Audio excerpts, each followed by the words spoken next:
Spectrum ఎస్పీజీఎల్ వాళ్ళేంటి company కట్టకుండా 650 ఎకరాల భూమిని 1000 కోట్లకి అమ్మేసుకున్నారు. రైతులు 650 ఎకరాల భూమిని త్యాగం చేసి ఈవేళ పిచ్చి వాళ్ళే చూస్తా ఉన్నారు. రైట్ రైట్ వర్మ గారు మళ్ళీ వస్తాను. మనతోటి ఫోన్ లైన్ లో వైఎస్ఆర్ కాంగ్రెస్ పార్టీ మాజీ ఎమ్మెల్యే కైలా అనిల్ కుమార్ గారు అందుబాటులోకి వచ్చారు, వారితో మాట్లాడదాం. అనిల్ కుమార్ గారు గుడ్ మార్నింగ్ అండి. Good morning sir. Good morning sir. Kakinada పోర్టుకు సంబంధించి సెజ్ ఆక్రమణపై సిఐడి విచారణ జరిపిద్దామన్నారు ముఖ్యమంత్రి చంద్రబాబు నాయుడు గారు. ఎవరైతే రేషన్ మాఫియాని పెంచి పోషించారో వారిని పూర్తిగా వారి మూలాలను కదిలించేందుకు కూటమి ప్రభుత్వం రంగం సిద్ధం చేసినట్టయితే తెలుస్తా ఉంది. ఏమంటారు అనిల్ కుమార్ గారు? చాలా సంతోషం సార్.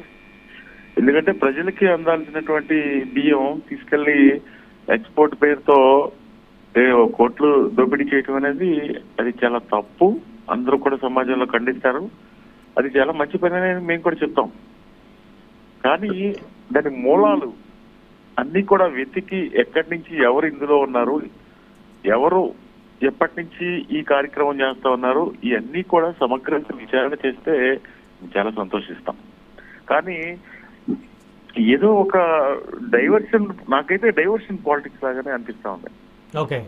ఇక్కడ కృష్ణా జిల్లాలో ఉదాహరణకు కృష్ణా జిల్లాలో తీసుకుంటే ఒక్కసారి రోడ్డు మీద కూడా నడిచే పరిస్థితులు లేవు. ధాన్యం అంత రోడ్డు మీద పోసేసి ఎవరు కొనని పరిస్థితిలో రోడ్డు మీద రైతు పరిస్థితి ఈ రోజు అలాగా ఉంది. అంటే నేను ఎందుకు ఈ సబ్జెక్ట్ కి దానికి చెప్తా ఉన్నానంటే, ఆ సివిల్ సప్లైస్ మినిస్టర్ గారు ఏ టైంలో ఈ సబ్జెక్ట్ తీసుకోవాలి. సిబిసిఐడి విచారణ చేయండి, సిబిఐ విచారణ చేయండి, ఎవరైతే ఆ దొంగతనం చేసే వాళ్ళు ఉన్నారో వాళ్ళని పట్టుకోండి, అరెస్ట్ చేయండి, మీ ఇష్టం, మీరు ఏదైనా చేయండి. అది చట్టం ఎప్పుడు కూడా తన పని తాను చేసుకుని వెళ్తా ఉంటది. ఎప్పుడు తప్పు చేసిన వాళ్ళు ఏదో రోజు దొరుకుతారు. నేను అది మాట్లాడట్లేదు.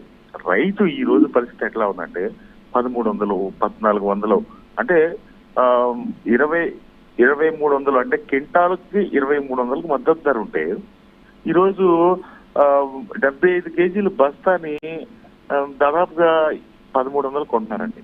1300 అంటే 300, 400 అంటే 100 బస్తాలు తేడా వస్తే ఒక చిన్న రైతు కౌలు రైతుకి 100 బస్తాలు డిఫరెన్స్ వస్తే 30,000, 40,000 డిఫరెన్స్. వాళ్ళు ఎందుకు బతికి బట్ట కట్టలేని పరిస్థితి.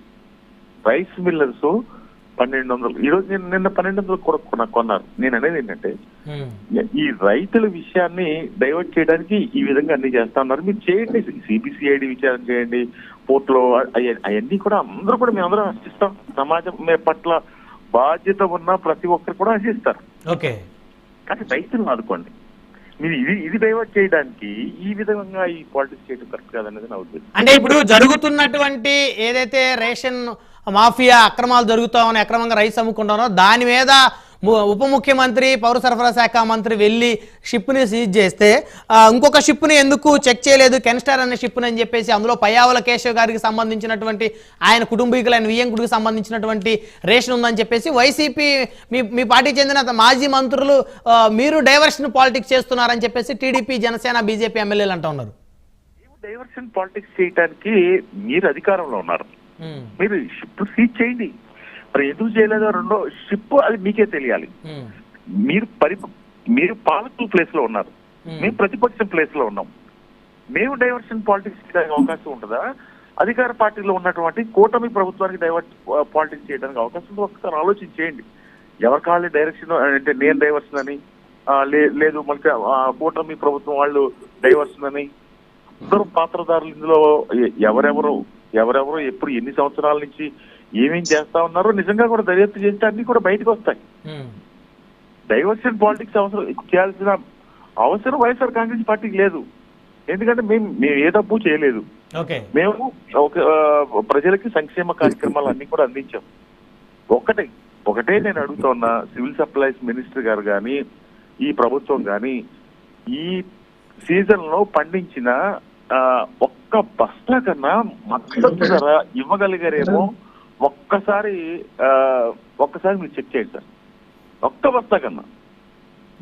ఒక్క నిమిషం మీరు అలానే లైన్ లో ఉండండి అనిల్ కుమార్ గారు. వర్మ గారు సమాధానం చెప్తారా? మాజీ ఎమ్మెల్యే అనిల్ కుమార్ గారు అడిగినటువంటి ప్రశ్నలకి రైతులకి మద్దతు ధర ఇవ్వటం కానీ లేకపోతే రైతులను ఆదుకోవటం కానీ మీ ప్రభుత్వం చేయటం లేదంటున్నారు. వస్తాను. మరి ఆయన ముందు బియ్యం గురించి మాట్లాడారు కదా.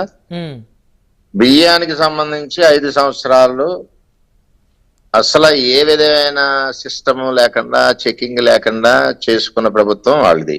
ఉమ్. సంతోష్ అనిల్ గారు కూడా కొంచెం మనస్తాపం చెంది ఉన్నారు ఇష్యూలో. అర్థమవుతుంది కదా, మీరు ఎంక్వైరీ చేయండి ఇదని చెప్పి.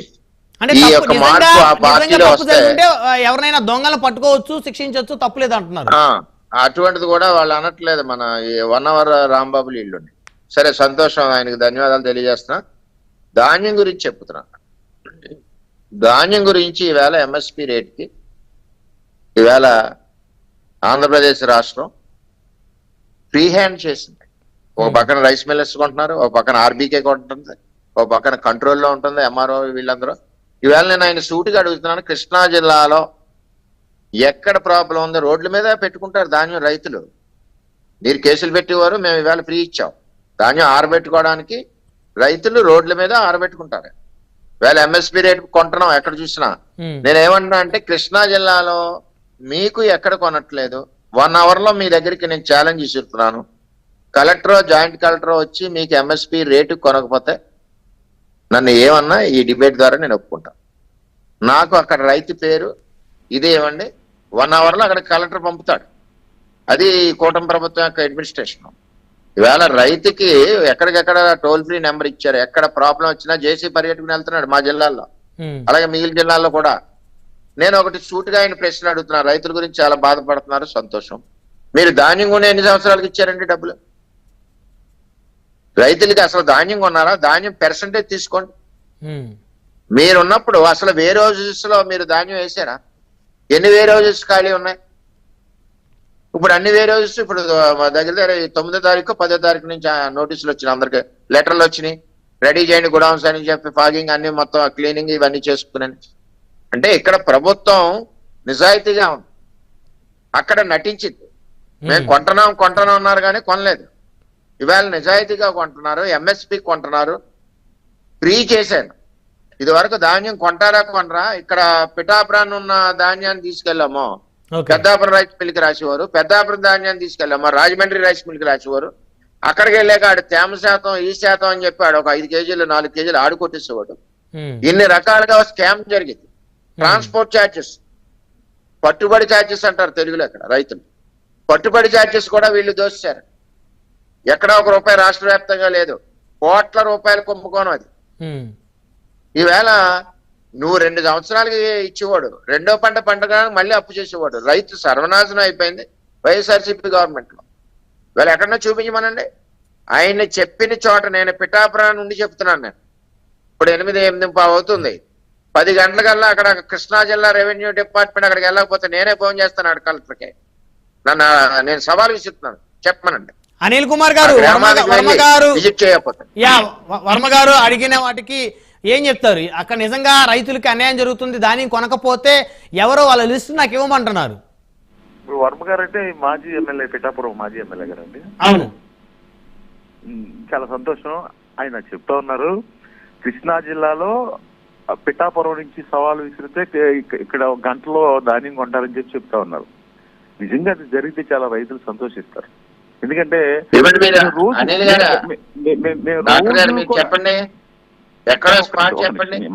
మేము మాట్లాడేది ఒకసారి వినండి సార్, మీరు కూడా వినండి. ఏదో ఊరికే ఏదో బురద చేసి వైఎస్ఆర్ కాంగ్రెస్ పార్టీలో రైతులు అట్లా అయిపోయారు ఇట్లా అయిపోయారు. చరిత్రలో ఎప్పుడు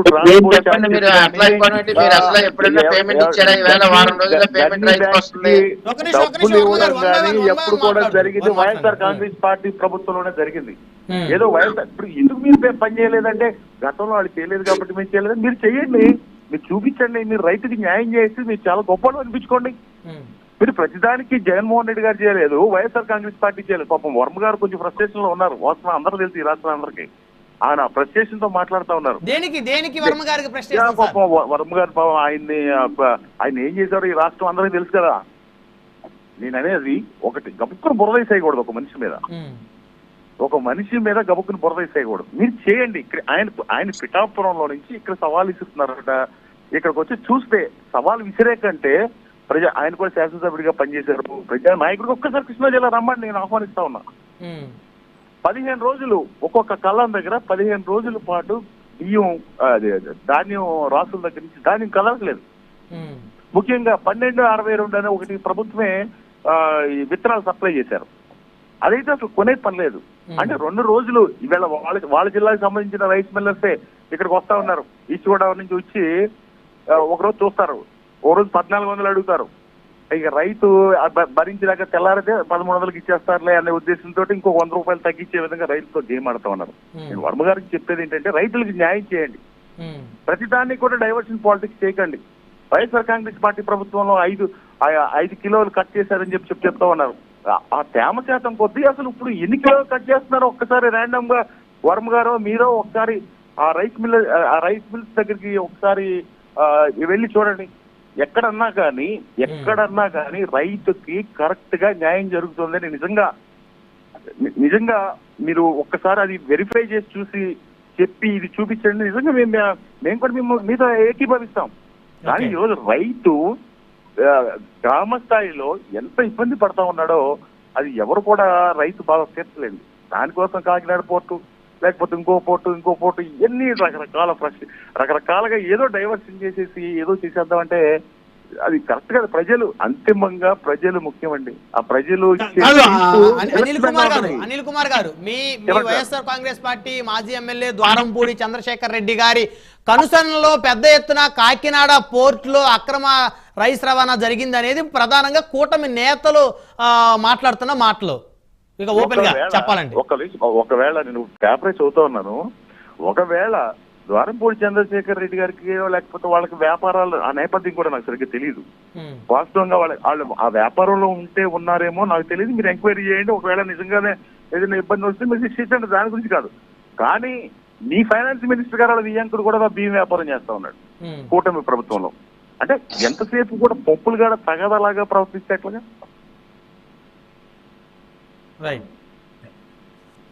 ఆలోచన చేయండి, ప్రజల్ని పరిపాలించండి, రైతు అన్ని వర్గాల ప్రజల్ని చూడండి. మీరు చెప్పిన మాటలు చూడండి. ఎలక్షన్ ముందు రైతు భరోసా ఇస్తారన్నారా, చూడండి. అంతా అయిపోయిన తర్వాత విద్యుత్ ఛార్జీలు ఎప్పుడు పెంచమని చెప్పారు, మళ్ళీ పెంచేశారు. సూపర్ 6 లో కనీసం ఒక్క పథకం కూడా ఇవ్వలేదు. ఒక పెన్షన్ పెంచుతానన్న పెన్షన్ పెంచారు, ఒక్క పథకం కూడా ఇప్పుడు ఇవ్వలేదు. ఎంతసేపు కూడా జగన్మోహన్ రెడ్డి గారు అటు చేశారు, జగన్మోహన్ రెడ్డి గారు ఇట్లా చేశారు. ఒకవేళ ఎవరు తప్పు చేసినా ఈ సమాజంలో ఈ దేశ చరిత్రను తీసుకుంటే ఎవరు తప్పు చేసిన వాళ్ళు ఏ తప్పు ఎక్కడ దాగదు, ఎప్పుడు కూడా అంతిమంగా న్యాయమే గెలుస్తుంది. మీరు ప్రజలను మంచిగా పరిపాలించండి. అనిల్ కుమార్ గారు మీరేమైనా అడుగుతారా? లేదండి, వారు మొట్టమొదటి అంటే వాళ్ళని అభినందించాలి. ఎందుకంటే వైఎస్ఆర్సీపీ యొక్క మాటలు కాకుండా ఒక మంచి మాటలు మాట్లాడారు. తప్పుంటే వాళ్ళందరినీ శిక్షించండి అన్నారు. ఇప్పుడు వాళ్ళు చెప్పినటువంటి మాటల ప్రకారమే ఎప్పటికీ అన్యాయం అనేటువంటిది ఆగదు, ఖచ్చితంగా ప్రజలు శిక్షిస్తారన్నారు. వాళ్ళని శిక్షించారనేటువంటి విషయం వాళ్ళకు కూడా తెలుసు కాబట్టి ఇంకా వాళ్ళ గురించి నేనేం మాట్లాడాల్సినటువంటి పని లేదు. ఇక పొట్టి శ్రీరాములు గారి యొక్క సంస్మరణ సభకు ఇవ్వడం అనేటువంటిది గతంలో తెలుగుదేశం హయాంలో ఉన్నప్పుడే, నేను ఎమ్మెల్యేగా ఉన్నప్పుడు మాజేటి పాపారావు గారు ఆర్యవైశ్య మహాసభ అధ్యక్షులుగా ఉండి ఒక రాష్ట్ర వ్యాప్తంగా కూడా ఒక బంద్కు పిలిపించారు. ఆ రోజు ప్రజల్లో వచ్చిన స్పందన చూసిన తర్వాత అసెంబ్లీలో ప్రతి ఒక్కరూ కూడా ఈ యొక్క వారిని గుర్తించాలని పొట్టి శ్రీరాములు జిల్లా అనేటువంటిది ఏర్పాటు చేసినటువంటిది కూటమి ప్రభుత్వం. ఈ రోజు అమరవీరుల యొక్క పొట్టి శ్రీరాములు గారి యొక్క వర్ధంతిని ఈ రోజు ఆత్మార్పణ సంస్కరణ దినంగా ఇది చాలా అవసరం అండి. ఎందుకంటే అహింసా పద్ధతిలో వారి చరిత్ర కూడా ఒకసారి గుర్తుంచుకోవాలి. ఏదైతే తప్పు ఉందో సమాజంలో ఆ రోజు అంటరానితనం ఉండేది, ఆయన మెడకు ఒక పలకలాగా వేసుకొని దాంట్లో అంటరానితనం మహాపాపం అని ప్రతి ఒక్క ఎవరైతే అంటరానితనాన్ని పాటిస్తున్నారో వాళ్ళ దగ్గరికి పోయి విమర్శించలే, వాళ్ళని కొట్టలే, తిట్టలే, కేసులు పెట్టలే. వాళ్ళ అంగడి దగ్గర నిలబడుకునేసేసి వాళ్ళ షాప్ దగ్గర నిలబడుకొని ఆయన చెప్పేవాళ్ళు. ఈ అహింసా సిద్ధాంతంతో ఆయన మార్పులు తీసుకొచ్చారు. ఇంకా ఏంటంటేనండి 58 రోజుల పాటు నిరాహార దీక్ష చేసినప్పుడు మధ్యలో ఒకసారి నెహ్రూ గారు, ఆయనకు వచ్చే తీరిక లేదులేండి, ఆయనకంతా చాలా బిజీగా ఉన్నారు, ఆయన భాషా ప్రయుక్త రాష్ట్రాలు రావడం ద్వారా మనం అప్పుడు మద్రాసులోకి వెళ్ళి అక్కడ బానిసల్లాగా లేకపోతే మనకు తెలియని భాషల్లో ఉన్నాం కాబట్టి భాషా ప్రయుక్త రాష్ట్రాలు కావాలని ఆ మహానుభావుడు ప్రాణత్యాగం చేయడానికి కూడా కావాలని వేశారు. అది వాస్తవంగా అయితే పార్లమెంట్ లో ఒక 4 రోజుల్లో తీసుకోవాల్సిన నిర్ణయం. ఆ నిర్ణయాన్ని కాంగ్రెస్ పార్టీ చేయలేదు. ఆఖరికి మధ్యలో ఒకసారి ఇంకా దాదాపుగా ఆయన మరణించేటువంటి దానికి కొంచెం గుర్తినప్పుడు నెహ్రూ గారు ఒక సందేశం పంపించారు, నెక్స్ట్ యొక్క పార్లమెంట్ లో అయినా మేము చేస్తాము, దయచేసి మీరు నిరాహార దీక్ష విరమించండి అని. ఆ మహానుభావుడు ఆయన చెప్పిండేది మాటలు ఏంటంటే, నేను మరణించినా పర్వాలేదు, నా ఆశయం మాత్రం మరణించకూడదు, నేను చనిపోయిన తర్వాత అయినా సరే భాషా ప్రయుక్త రాష్ట్రాలు రావడం ద్వారా అతి పేదవానికి కూడా పరిపాలన అనేటువంటిది సౌలభ్యం కలుగుతుంది. అది ఒక్క తెలుగుకే కాదండి, కర్ణాటక కానివ్వండి, తెలుగు కానివ్వండి, మహారాష్ట్ర కానివ్వండి, గుజరాతీకి కానివ్వండి, భాషా ప్రయుక్త రాష్ట్రాల అంటే పరిపాలన వచ్చేటువంటిది అధికారులకి మరియు కింద ఉండేటువంటి అట్టడుగు ప్రజలకు కూడా ఉండాలి అనేటువంటిది అటువంటి మహానుభావుని యొక్క సంస్మరణ దినోత్సవాన్ని వారిని ఈ రోజు గుర్తించడం అనేటువంటిది నిజంగా కూటమి ప్రభుత్వం చేస్తున్న గొప్ప కార్యక్రమం. ఇక దీనికి విషయానికి వస్తే ఎప్పుడు కూడా రైస్కు సంబంధించి కానీ దీనికి కాదండి, అవినీతి అనేటువంటిది ఉన్నప్పుడు ఇట్లాంటి మహానుభావులను ఆదర్శంగా చూపించాలి. అరే ఆయనకి ఏం అవసరం లేదయ్యా, నువ్వు మానేసేసాయి అన్నా కూడా నా ఆశయం, నేను మరణించిన నా ఆశయం కావాలని ఇట్లాంటి మహానుభావుల యొక్క త్యాగాల కారణంగా మనం రాష్ట్రాన్ని సంపాదించుకున్నాం, మనం దేశాన్ని స్వాతంత్రాన్ని సంపాదించుకున్నాం అనేటువంటిది ప్రజలకు వెళ్లాల్సినటువంటి అవసరం ఉంది. ఈ కూటమి ప్రభుత్వం మంచిగా చేసింది కాబట్టి కూటమి ప్రభుత్వంకి ప్రత్యేకించి శిరస్సు వంచి నమస్కారం చేస్తున్నా. ఇక రేషన్ బియ్యానికి సంబంధించి వారు ఈ రోజు కామెంట్ చేస్తున్నారు, పలానా వాళ్ళు కూడా వ్యాపారంలో ఉన్నారు కదా.